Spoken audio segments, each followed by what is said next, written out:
ভারত খেলা শুরু করে দিয়েছে। দেখুন, ভারতের বিএসএফ কিভাবে একজন বাংলাদেশের নাগরিককে বিজিবির থেকে টেনে হিঁচড়ে নিয়ে যাচ্ছে।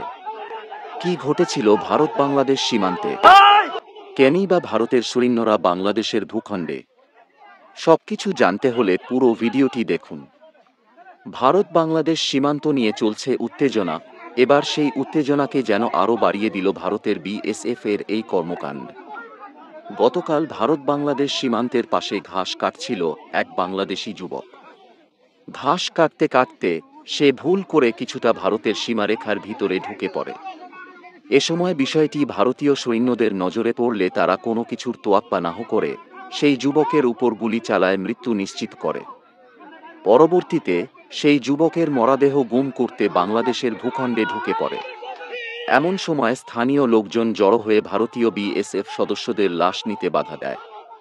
এক পর্যায়ে ঘটনাস্থলে বাংলাদেশ বর্ডার গার্ডের সৈন্যরা এসে পড়ে। তাতেও যেন টনক নড়েনি ভারতীয় সৈন্যদের। লাশ নিতে বিজিবি বাধা দিলে তারা সেই বাধা নাহ মেনে বিজিবির হাত থেকে জোরপূর্বক লাশটিকে টেনে হিঁচড়ে নিয়ে যাওয়ার চেষ্টা করে।